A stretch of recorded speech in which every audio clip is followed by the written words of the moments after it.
So this is the arcade room where all of my cabinets are, and the first cabinet I thought we'd look at is one of my main cabinets, which is an ex betting machine that's been converted to run MAME. So all the control panel we can see here with the various buttons and joysticks would have looked slightly different in its previous life, but it's been converted to enable those controls to be mounted effectively. Obviously we've got the screen there, which is a feed coming from a PC, which is actually situated down there. And as this is running MAME, it's running arcade ROMs on there, so you can actually see those playing there. And presently, it's Ghouls and Ghosts playing there. So that's the first cabinet, and it is actually the first cabinet I ever bought. So this sort of really started me off on the cabinet side, really looking at a faithful arcade conversion really in its entirety. Next one across is actually a real arcade cabinet. This is the real deal. This is a Sega Naomi cabinet. This particular version is a Naomi Net City cabinet. There were various versions of these cabinets that came out, and it was basically all down to the colour schemes of the control panels and the side art which are on the legs. And actually this one's actually bare on this one, but the one next to it has got side art on the legs. This cabinet is a stand-up cabinet. They're actually called uprights, and it's got a CRT tube in it, original arcade monitor in there, and it's currently playing Street Fighter 3 Third Strike. See there? And obviously you can see by looking at the screen itself, it is a normal aspect ratio screen as regards to it being horizontal, so it's absolutely ideal for beat 'em ups. If it's full screen there, and it's a real crisp, clear display. So that's the Sega Naomi upright. Next door to that is exactly the same cabinet as regards to the version of it. So it's another Sega Naomi, Naomi Net City. This one here has actually got the marquee on the top there, which you can see. And this one's actually slightly smaller, as you can see. If I move across, the actual control panel on this one is much higher than on this one, and that's purely because this cabinet here is a sit-down cabinet. So as it suggests, you need to be playing this machine sitting down. It's got virtually the same control panel on it as regards to the layout and the styling.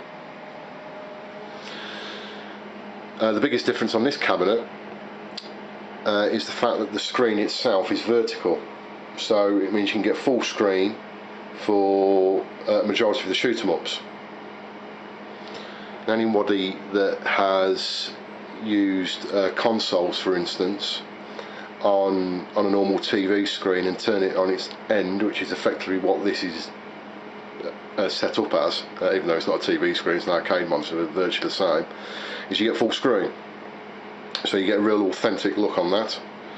The current game on this one is for the PlayStation 2. I've actually got a PlayStation 2 rigged up to this arcade cabinet, but it can be converted back really easily back to the normal arcade cabinet control panel and configuration. One of the things that you have to take in consideration, or two things actually, if you're hooking up an old gen console, is not only a way to ensure the video displayed properly, which is what this is doing, because it's the best quality I can get out of a gaming console onto a CRT tube.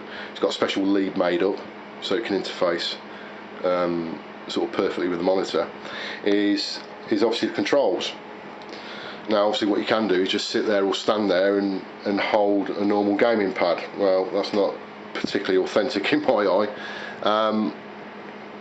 So what people tend to do is that they hack the control panels,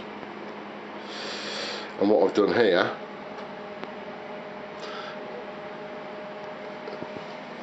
careful with the camera, is underneath here, inside the control panel, is we've got this board here, and basically that is a PlayStation 2 pad, and I've hacked it.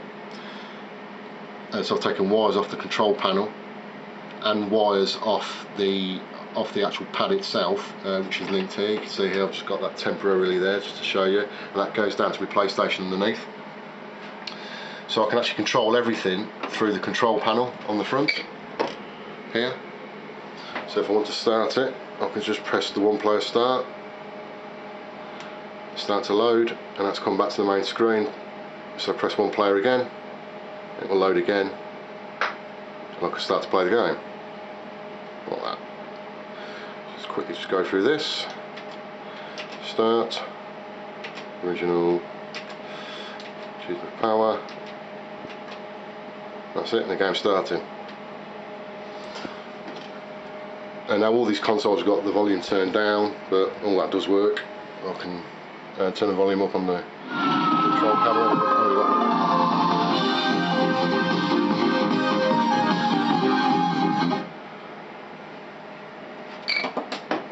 So there we go. So that's the PlayStation 2 that's rigged up, and I've actually got the PlayStation 2 underneath, which you can see there, various wires and so forth.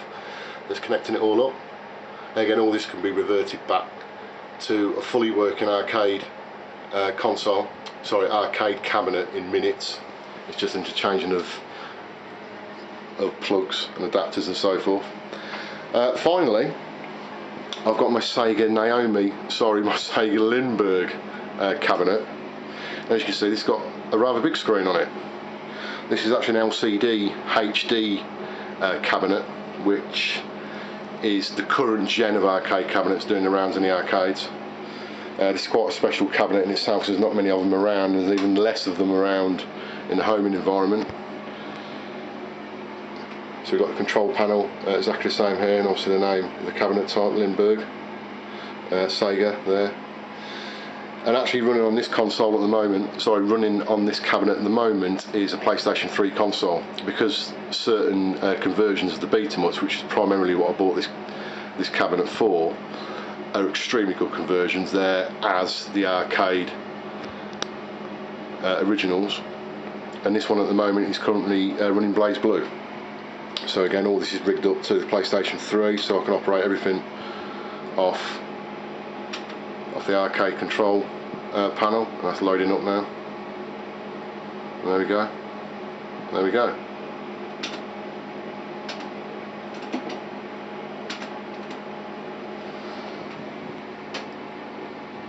So that's a real nice cabinet, especially for the HD games. I wouldn't dream of running retro style games on this cabinet purely because of the screen, because I just don't think it looks very good, and when I've got the rest of my cabinets it doesn't seem to be worthwhile doing that really. So yeah, so those are my 4 cabinets. Very brief overview of what they are and what they look like, and I will undoubtedly be displaying a lot more on these cabinets in various reviews I'll be doing of the games, and I'll be playing on them. So I'll speak to you soon. Thank you.